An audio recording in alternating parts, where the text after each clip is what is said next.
Well, following a mass shooting in the Sutherland Springs church, questions are still being raised about how this tragedy could have been prevented.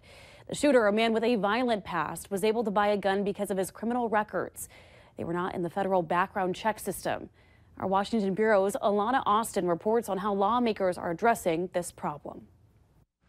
Lives are in jeopardy. Texas Senator John Cornyn says Congress needs to improve the process for background checks before gun sales. Last month, Dustin Kelly fired into a Sunday morning church service outside San Antonio, killing 26 worshipers and injuring dozens more. Government reviews indicate Kelly's history of domestic violence somehow did not enter the database. I personally have gotten a little tired of the statements following these tragedies that we need to do something. Now Cornyn is pushing for a bill he says would provide more oversight and accountability of the background check database. Democratic Congressman Henry Cuellar says he thinks this would lead to more accurate records for gun dealers. We got to make sure we get this done as quickly as possible. The Sutherland Springs shooting happened in Cuellar's district. He says it's unacceptable multiple violent incidents of Kelly did not make it into the system. 4 different occasions where they messed up. Louisiana GOP Senator John Kennedy opposes the bill, saying existing laws just need to be enforced. Some state bureaucrats and some federal bureaucrats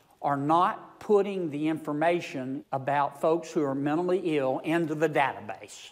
And my suggestion about doing something is to find out who's not doing their job and fire them. Reporting in Washington, I'm Alana Austin. Now, several lawmakers have put forward versions of this bill on the House and Senate sides. It's still early stages of the debate. We're also learning new information about the deadly fire that happened in northern Minnesota overnight. The 2 adults that died have now been identified as Stephen and Patricia Giltzer. One child died as well after being trapped inside a house that caught fire in Hibbing, Minnesota. It happened shortly after 1:30 this morning at a house in Hibbing. Officials say one of the 3 kids was already outside the home when firefighters got there. They had to remove 4 people, 2 adults and 2 other kids from the home. All 4 at the time had no pulses and they were not breathing. 2 children even had to be resuscitated. Now that one child is expected to be released from the hospital pretty soon. But temperatures at the time of the fire were reported to be between 20 to 25 below zero, with wind chill pushing it down to 30 below zero.